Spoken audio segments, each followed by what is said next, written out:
Today's show is sponsored by Blackbox.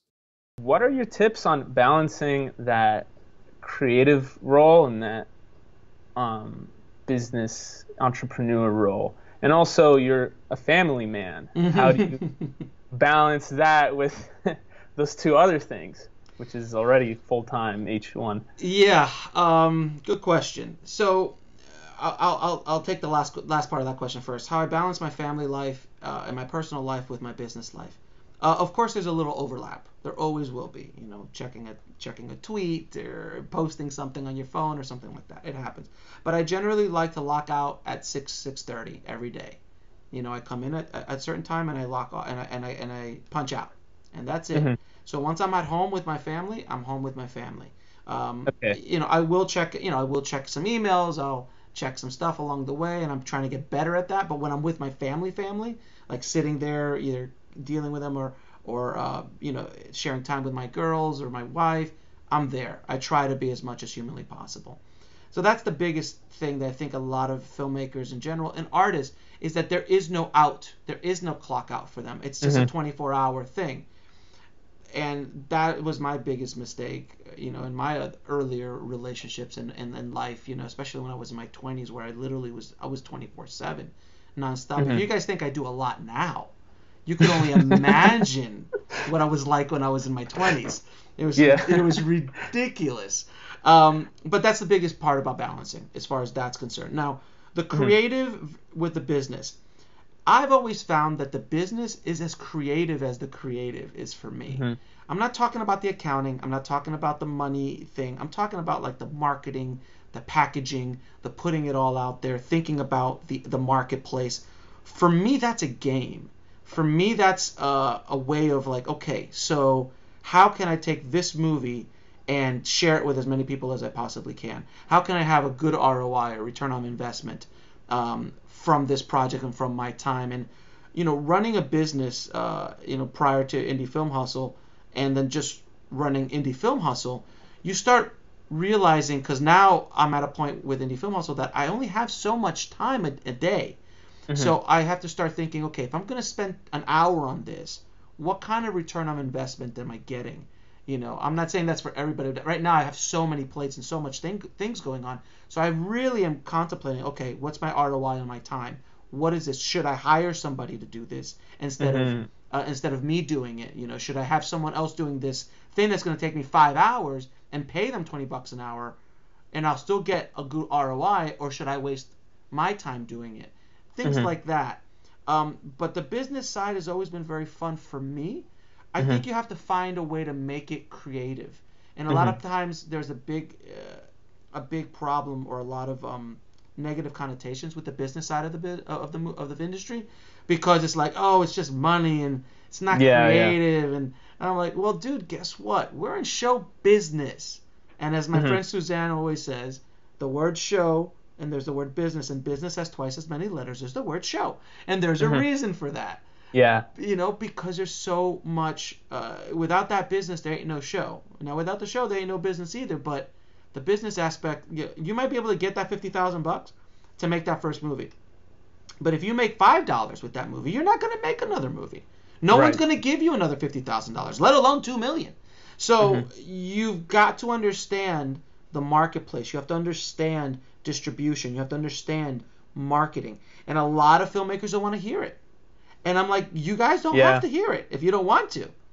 But you'll be broke. And you won't be around in 5 years. Because you'll just burn out. Because that's what happens. I you know, being in the business for over 20 odd years, I've seen friends of mine that I started out with that are not there anymore.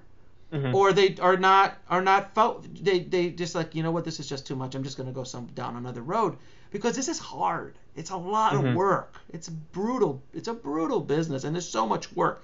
But if you love it and you're smart, you can survive. I mean, I started out with nothing, you know. I was a kid, you know, and I just started editing, and I started making my money as an editor, and boom boom boom, and I figured a way out. You know, don't think at 24 years old I had a master plan. I did not. I barely had a daily plan, let alone a monthly or yearly plan.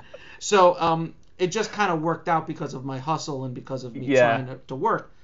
But focusing on your business plan, if you have a problem with that, try to make it creative. Try to figure out, okay, so if I don't know about you with your movie, but when you start selling your movie, when you sell something you made and you start getting money, you hear the ching ching ching coming in. Yeah. It's the greatest feeling in the world, dude.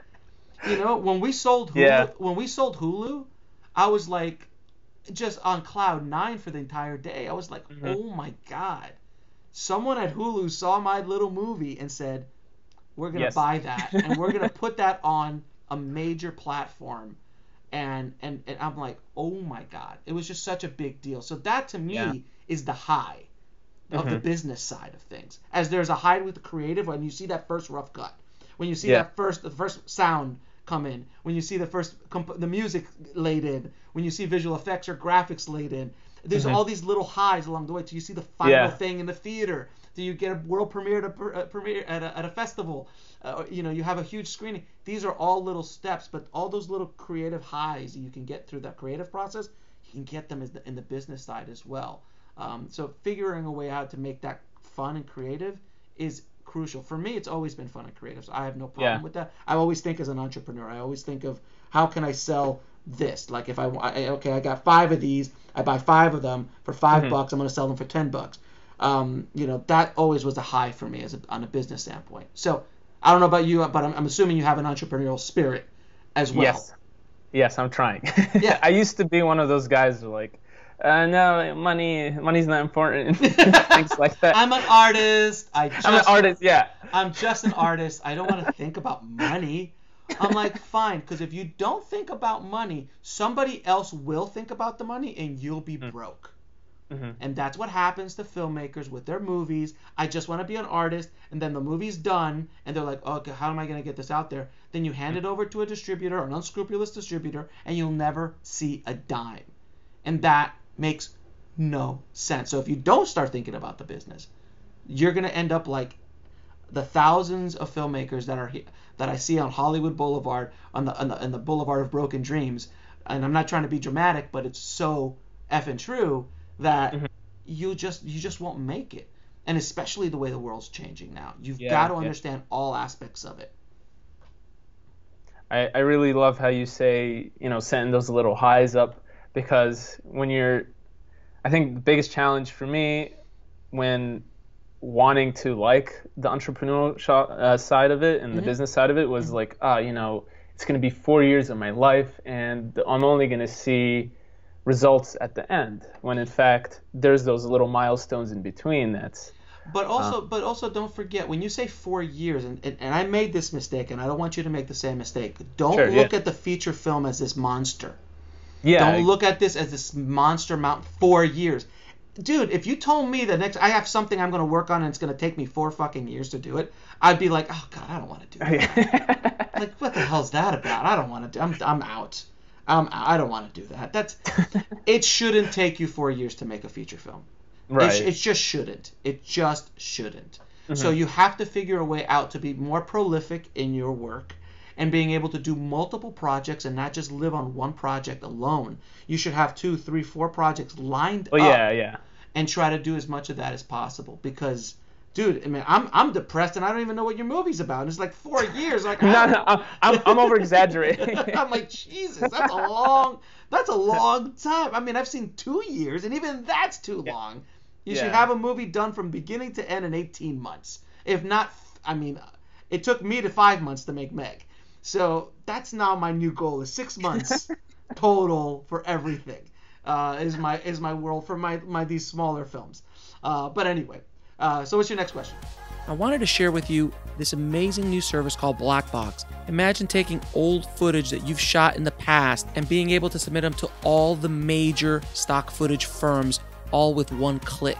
And you can split the commission among multiple crew members or creators. So to sign up for free, just go to blackbox.global.